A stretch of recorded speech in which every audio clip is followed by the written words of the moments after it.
intro music. Yeah! Woohoo! There it is. Welcome back, Star Trek fans. We're going to take a look at Voyager Part 2. Yeah, that's this one. The one that came with the ship and Captain Janeway and Harry Kim. Tom Paris is below decks in this example. We're going to talk about the ship, the loop, the Voyager, all the things, and discuss whether it was good, bad, improve the game or not. Now, slight change in this month's grading based on what y'all recommended, and I'm not going to reveal my personal grade until the very end. So what you're going to see me do is just kind of randomly selecting stuff, but I do want to discuss everything that got added and changed, maybe add context where it's needed, and kind of go from there. And that's it. I will still give you my grades because, well, I think that's important. But I do want to also give context and provide all the information that I can. So we're going to go ahead and jump in with the right here. So again, like I said, I'm just going to select stuff. It doesn't matter what my answers are because I'm not going to submit them, but I will give you my grade at the end so we're not leaning you in either direction. So this is, the link is in the description of this video. Also will be shared on Discord, also will be on YouTube, also on our members page. So if you don't have it, you can get it. So I'm going to go ahead and hit next here. We're going to start with the officers, which I personally was a big fan of the officers this month. I think that Janeway is fantastic. I think that Harry Kim is fantastic. I think that Paris is really good. Not amazing, but really good. Depends on what you prefer. If you prefer below deck ability, Paris is better. If you prefer officer ability, I believe that Harry Kim is better. There's some people who think that 7-10% is not much of a change to really get excited about, but not only are you getting the synergy with Janeway, but I think that this is a very good officer. If you are a player who grinds in the high 30s, 40s, or 50s, I think you'll appreciate Harry Kim. But even if you don't, you had Tom Paris, below deck, war's almost over, start of combat, there's your mitigation. We did videos on these rare officers, and my Janeway video should come out tomorrow. So this is what we ended up getting. Personally, when I look at these officers, I am very happy. Now, you can decide how you want to grade it. I'm not going to, again, give you mine until the very end, but our rubric is kind of, are they must-haves, and did you like the sourcing? Now, there was no sourcing for these released this month, as in we don't know what the long-term sourcing for these are. The free-to-play meta was for you to get Harry Kim. Paris was not a free-to-play meta, he was paid, and Janeway was, of course, leaderboard with multiple heroics. So if you did unlock them, well, that's awesome, but you probably aren't going to be able to give it an A+ because we just don't know what the sourcing is long-term. But in terms of usability, I was actually quite impressed with them, and particularly Janeway, even at tier 1, is something that a lot of players have found a great deal of success in. Now the question is, how do you get Janeway? We do know that she will at least appear in the event store when Voyager starts wrapping up, because that's just the natural progression of things. Real question, long-term though, how do we source her? And I'm actually scared of the response, because that'll bring us to like our next part when we talk about the refinery and everything, and whoo, doggy, talk about complicated. But anyway, we're going to scroll down here and we're just going to hit next so we get to the next part.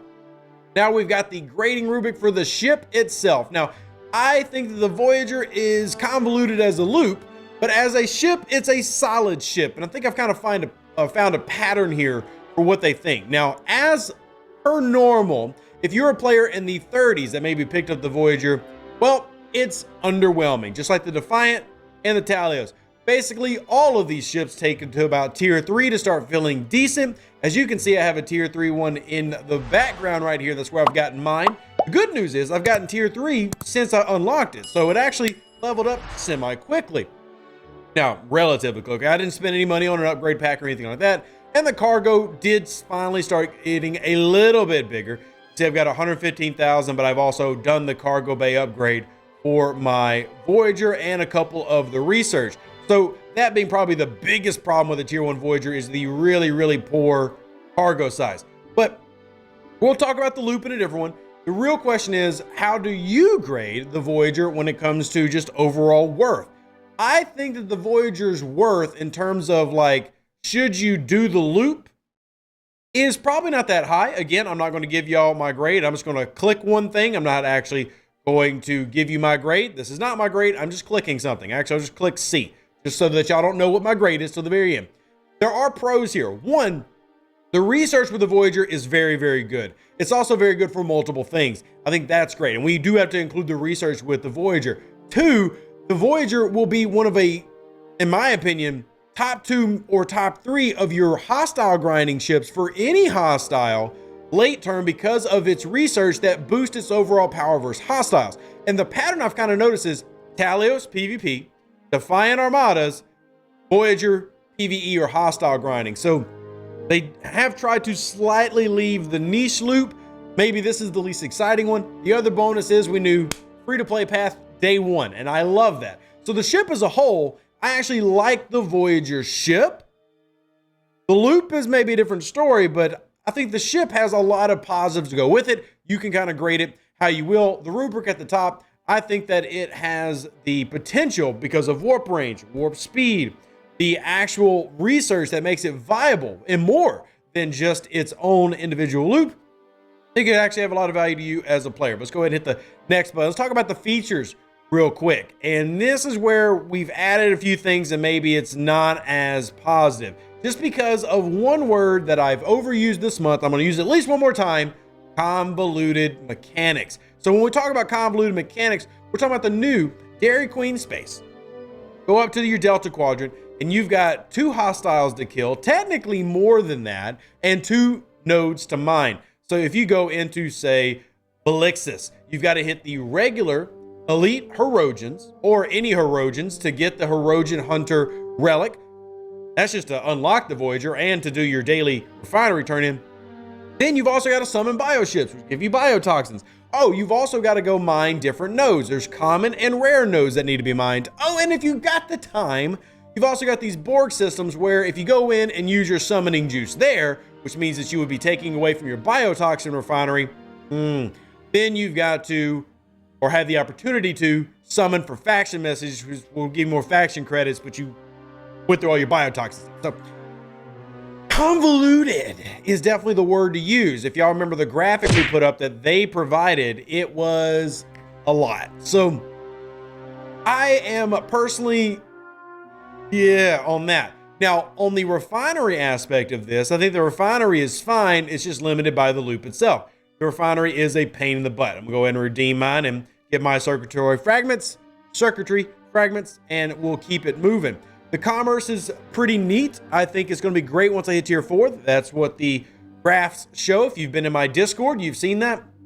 I think overall, those are good things. The feature itself, as a whole, we got to talk about the Delta Quadrant hostiles, the Voyager refinery, and I have to include field training here, where the Dolomite particles have a free-to-play path to give you the first levels of one of the primes and then the first level of the other. So 5 total levels between those, and I think that's a great addition. I'm gonna go ahead and tell you that I think that's a great addition.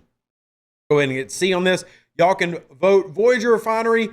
The payouts are decent. I don't know how excited people really are about it. Delta Quadrant hostile mining loop, that is very convoluted, and then the free-to-play training, and then give an overall of your feature grading. Next, you move in the event calendar.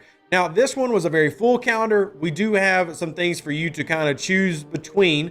I think everybody was able to do the calendar pretty well. There wasn't a ton of issues, but there were a couple. One thing to discuss is we've added this in. How do you feel about the directive PvP event, which was 4 1.5 hour PvP events, structured? You let me know what you think about that. And also, out of curiosity, if you participate, this is an optional question. If you participated, did you prefer the Janeway or the Doctor SMS style? So they both had heroic SMSs. The Janeway heroic was you do the first heroic, and then you can do a second one. It's literally the same heroic, but it's number 2. That's fancy.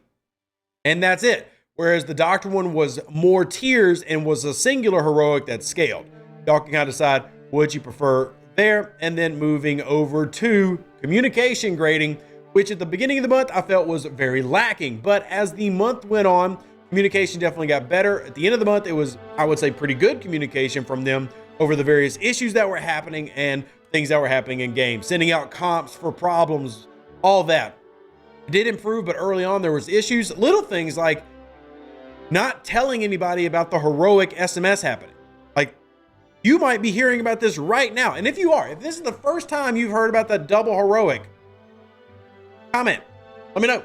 This is the first time. So I think communication, meh, there. problems, but maybe wasn't terrible. And y'all can kind of vote on that. And finally, stability. What do y'all think as players the game was when it came to stability? Was it better or worse? I think this month definitely had a lot of issues. They said it was on Amazon in terms of the Amazon web servers. Y'all can kind of base it off that. Were there bugs? Did you get valuable compensation for any small or large problems? I do think they sent out some good compensation for those who were affected. And that's it. That's the end of it. Boop. We'll hit next. And then I don't want to submit this. So we're going to just transition on out. Now, for those who are curious about my grades, this is the rev grading portion of it. I gave it a total of 15 out of 24 points, which is a 62.5. That's a D. So I don't give this month a very good grade, but let me go ahead and go through what I gave it. So the very beginning, I gave it an A. Yes, I'm talking about the officers. I think that those were, in my opinion, very good sets. I really do. I mean, I really do think that the officers add to the game in a very positive way. The only negative I have is that there is no sourcing that we are aware of right now. But generally, the officers are great, so I gave them an A. In functionality, they are very good additions to the game. Now, beyond that, let's go to the next step. Now we've got the ship, the Voyager, I gave a B to, which is 3 points. It probably could have an A+ because of immediate sourcing, and that's great. But I think the negative to it is it a priority? Is it going to be your focus in the game? And is there a reason to make it your focus? I don't think there is. It's good. It's solid. It's solid. It's a B. That's what I gave it anyway. So let's move on to the next issue, which was the features and the grading rubric. I gave it a D. The only redeeming thing of the rubric for me here was the free-to-play field training. That was great. 2 thumbs up for that. But the convoluted loop, not even that the loop is bad, there's just way too much. I do appreciate them updating the Voyager refinery. In fact, the Voyager refinery updates knocks it up a couple points for me. But overall, it still ended up being a D as an overall feature just because it's, end of the day, a mobile game with too much work. And no thank you. I want to do it, but I'm not going to focus on it, so I can't really give it a very positive grade. So I gave it a D. But let's keep moving real quick, give you the rest of my grades. The event calendar, I gave a B. I thought it was solid, full. If there were events that you didn't want to do, don't do them. I didn't do the PvP event, surprisingly as a PvP player, but it's whatever. I prefer the Doctor SMS over the Janeway style SMS, but there's an option there. You can choose. Communication, I give a C because I do think it improved greatly towards the end of the month. Beginning of the month, still very lacking. I thought that was a problem. And then last but not least, the stability of the game, I gave a C. There was some problems, were some bugs, were some crashes. They did comp players, I think, fairly, and they did communicate about them. So there you have it. I ended up giving it a 62%, which is actually not one of my better ones. I give it a D, which is technically passing because there are really good things that came this month, but there's also a lot of negative sentiment for reasons. So there you have it. Let me know what you think in the comment section down below. Live long and plunder. Stay safe with the Space Cowboys. Deuces, that's me. Catch you on the next video. Make sure to share this out with your alliance, friends, family, etc. Thank you. I'm out. An even better outro than the intro. For the Empire and glory to your house.